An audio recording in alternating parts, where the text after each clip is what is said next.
Today on the projects that we have lined up for the Burr Coleman farm, it's my wife's family's farm. This should have started earlier. It was a mess. We took the top off. It was rotted, falling in.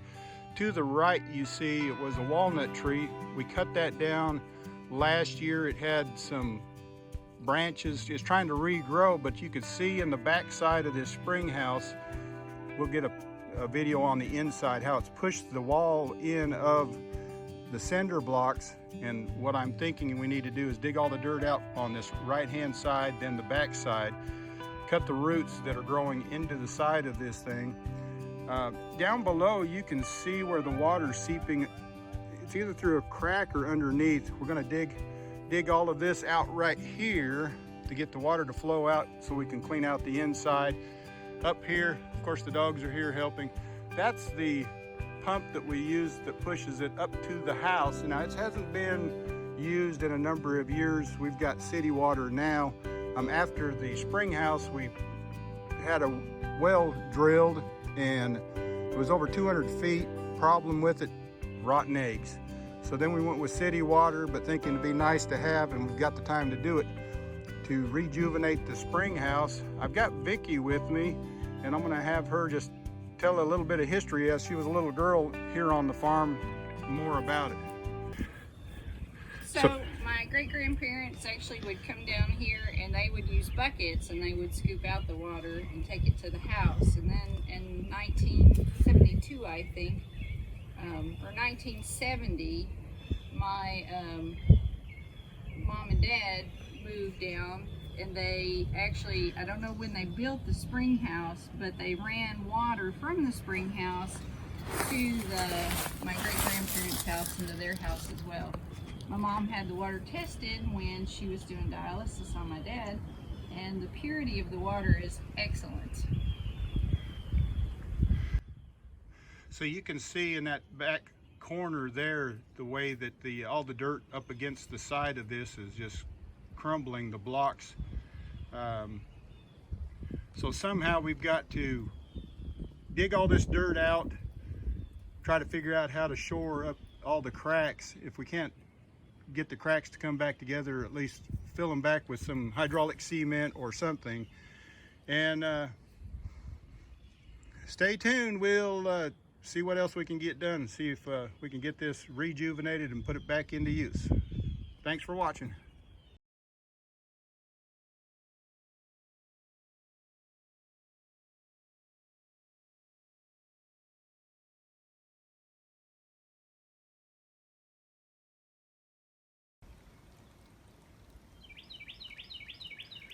Okay, it's time for an update on the spring house rebuild. Let's see if I can go down here without slipping and falling and tearing something up. When it rains, it's almost impossible to walk down this little path. The dogs run down here to get a drink of water. All right, have it fully enclosed.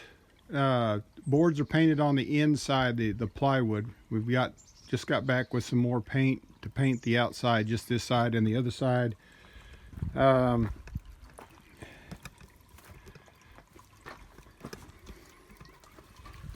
the outside, there was no conduit on the electrical wire. You can see the small fitting at the end of the PVC pipe. The electrical wire is running out next to it by the walnut tree stump.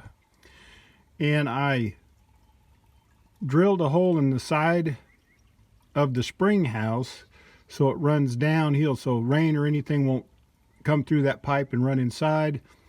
However, the water line going in, I did use the thermal tape, taped up the pipe, insulated it. Haven't quite figured out how to cover this up, maybe with some tin or something to keep the water from raining directly on the water line, protecting it from freezing as well, and get that to run downhill away from the spring house. But let's look on the inside and what it looks like. Here you see the spigot that was added. I spoke of that earlier. Okay. There's where I'll hook into the pump, and it'll make the pump higher than the spigot. That way in the wintertime we can turn that knob off, open the spigot on the outside here, and drain the water off. Here is the electric tape, thermal tape, and I'm going to finish out. I'm going to run this tape down here to the pipe coming to the spigot as well, and then I'm going to come up with something as far as covering up that hole right there to protect it from the elements and from rodents, everything else. You can see the electrical work that I have done with all of the conduit, ground fault circuit breaker, and that's hooked to the light socket, as well as the electric down below. So if that grounds out, hits water, whatever, the circuit breaker in the center of the white panel, that will pop that and keep from electrocuting anybody. Okay, so I need to finish the plumbing to the outside faucet, and I've got that. We'll want to paint, so I'm not going to fasten it down yet, so we can paint the side of this and then screw this down where it needs to go. Right now I've got a load of lumber. I'm going to frame up the doorway and actually put a door on this building, and we'll keep you up to date on as we progress. I think I'll do a short video. I've made 3 doors out of 5/4 inch. It's the wood that you would use if you're building a deck, and I've been successful in making 3 doors on that, and I'm going to do a short video on how I build the doors. So that is it for now. Well, welcome back. What I want to talk about today is the spring house of the old farm place here, and I don't believe the spring house has ever had a door. I've made several doors. I'm looking one at the what we call the big basement of the house, but I started using scrap boards, that 5/4 decking boards, and I'm going to show you on the back of the truck here the boards, how I assemble these doors, and how I frame the doorways, everything else. And then I'm going to share some pictures with you of the well house door, of our basement door of our house, and then the basement door of the old farmhouse here too. Very simple to make, very sturdy. And then certainly on the back side you can put insulation, screw up insulation. As the boards dry, you'll have little cracks in them, and we've even filled in the cracks between the boards, but it makes for a good sturdy door that is going to last my lifetime. But anyway, hope it helps somebody out there. So stand by, let me get this camera turned back around the other direction, and then I'll show you what I use.